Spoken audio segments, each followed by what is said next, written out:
3. A caucus race and a long tail. They were indeed a queer-looking party that assembled on the bank. The birds with draggled feathers, the animals with their fur clinging close to them, and all dripping wet, cross, and uncomfortable. The first question, of course, was how to get dry again. They had a consultation about this, and after a few minutes it seemed quite natural to Alice to find herself talking familiarly with them, as if she had known them all her life. Indeed, she had quite a long argument with the Lory, who at last turned sulky, and would only say, "I am older than you, and must know better." And this Alice would not allow without knowing how old it was, and, as the Lory positively refused to tell its age, there was no more to be said. At last the mouse, who seemed to be a person of authority among them, called out, "Sit down, all of you, and listen to me. I'll soon make you dry enough." They all sat down at once, in a large ring, with the mouse in the middle. Alice kept her eyes anxiously fixed on it, for she felt sure she would catch a bad cold if she did not get dry very soon. "Ahem!" said the mouse, with an important air. "Are you all ready? This is the driest thing I know. Silence all round, if you please. William the Conqueror, whose cause was favored by the Pope, was soon submitted to by the English, who wanted leaders, and had been of late much accustomed to usurpation and conquest.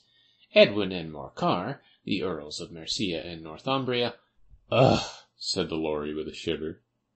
"I beg your pardon," said the mouse, frowning, but very politely. "Did you speak?"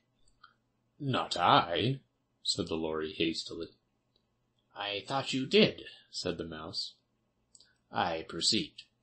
Edwin and Morcar, the Earls of Mercia and Northumbria, declared for him, and even Stigand, the patriotic Archbishop of Canterbury, found it advisable."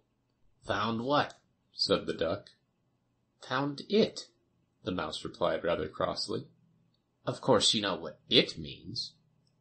"I know what it means well enough when I find a thing," said the duck. "It's generally a frog or a worm. The question is, what did the Archbishop find?" The mouse did not notice this question, but hurriedly went on. "Found it advisable to go with Edgar Atheling to meet William and offer him the crown. William's conduct at first was moderate, but the insolence of his Normans— How are you getting on now, my dear?" it continued, turning to Alice as it spoke. "As wet as ever," said Alice in a melancholy tone. "It doesn't seem to dry me at all."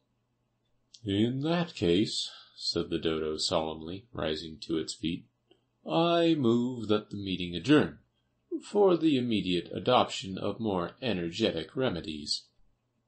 "Speak English," said the eaglet. "I don't know the meaning of half those long words, and what's more, I don't believe you do either." And the eaglet bent down its head to hide a smile. Some of the other birds tittered audibly. "What I was going to say," said the dodo in an offended tone, "was that the best thing to get us dry would be a caucus race." "What is a caucus race?" said Alice. Not that she wanted much to know, but the dodo had paused as if it thought that somebody ought to speak, and no one else seemed inclined to say anything. "Why," said the dodo, "the best way to explain it is to do it." And as you might like to try the thing yourself some winter day, I will tell you how the dodo managed it.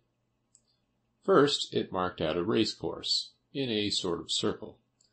"The exact shape doesn't matter," it said. And then all the party were placed along the course, here and there. There was no 1, 2, 3, and away, but they began running when they liked, and left off when they liked, so that it was not easy to know when the race was over. However, when they had been running half an hour or so, and were quite dry again, the dodo suddenly called out, "The race is over," and they all crowded round it, panting and asking, "But who has won?"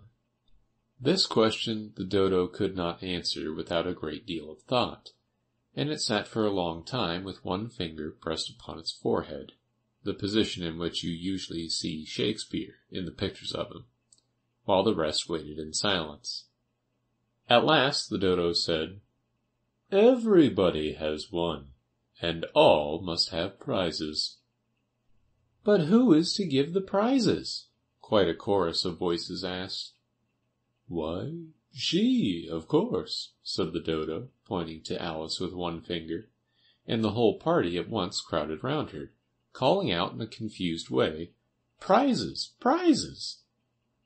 Alice had no idea what to do, and in despair she put her hand in her pocket, and pulled out a box of comfits. Luckily the salt water had not got into it, and handed them round as prizes. There was exactly one apiece all round. "But she must have a prize herself, you know," said the mouse. "Of course," the dodo replied very gravely. "What else have you got in your pocket?" he went on, turning to Alice. "Only a thimble," said Alice sadly. "Hand it over here," said the dodo. Then they all crowded round her once more, while the dodo solemnly presented the thimble, saying, "We beg your acceptance of this elegant thimble." And when it had finished this short speech, they all cheered. Alice thought the whole thing very absurd, but they all looked so grave that she did not dare to laugh, and, as she could not think of anything to say, she simply bowed and took the thimble, looking as solemn as she could.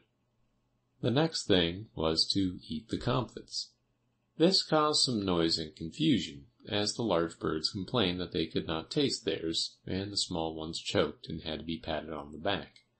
However, it was over at last, and they sat down again in a ring, and begged the mouse to tell them something more. "You promised to tell me your history, you know," said Alice, "and why it is you hate C and D," she added in a whisper, half afraid that it would be offended again. "Mine is a long and sad tale," said the mouse, turning to Alice and sighing. "It is a long tale, certainly," said Alice, looking down with wonder at the mouse's tail. "But why do you call it sad?" And she kept on puzzling about it while the mouse was speaking, so that her idea of the tale was something like this. Fury said to a mouse that he met in the house, "Let us both go to law. I will prosecute you. Come, I'll take no denial. We must have a trial, for really this morning I've nothing to do." Said the mouse to the cur, "Such trial, dear sir, with no jury or judge, would be wasting our breath. I'll be judge, I'll be jury," said cunning old Fury. "I'll try the whole cause, and condemn you to death." "You are not attending," said the mouse to Alice severely. "What are you thinking of?" "I beg your pardon," said Alice very humbly. "You had got to the fifth bend, I think?" "I had not," cried the mouse, sharply and very angrily. "Not," said Alice, always ready to make herself useful, and looking anxiously about her. "Oh, do let me help to undo it." "I shall do nothing of the sort," said the mouse, getting up and walking away. "You insult me by talking such nonsense." "I didn't mean it," pleaded poor Alice. "But you're so easily offended, you know." The mouse only growled in reply. "Please come back and finish your story," Alice called after it, and the others all joined in chorus. "Yes, please do." But the mouse only shook its head impatiently, and walked a little quicker. "What a pity it wouldn't stay," sighed the lory, as soon as it was quite out of sight, and an old crab took the opportunity of saying to her daughter, "Ah, my dear, let this be a lesson to you never to lose your temper." "Hold your tongue, Ma," said the young crab, a little snappishly. "You're enough to try the patience of an oyster."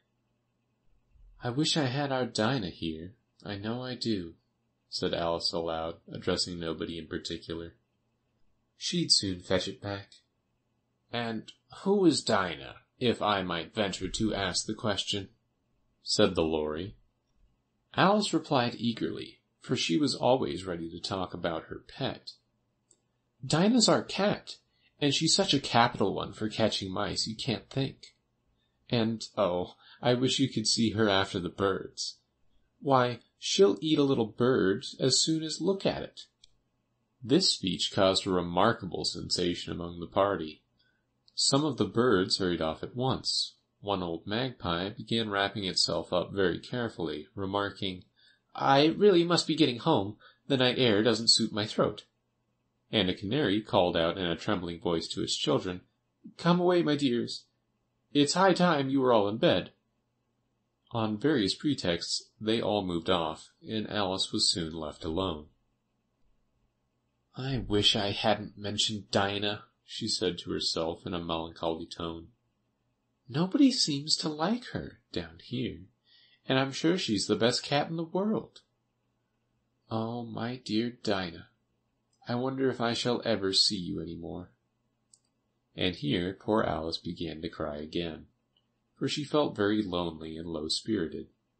In a little while, however, she again heard a little pattering of footsteps in the distance, and she looked up eagerly, half hoping that the mouse had changed his mind and was coming back to finish his story. End of chapter 3.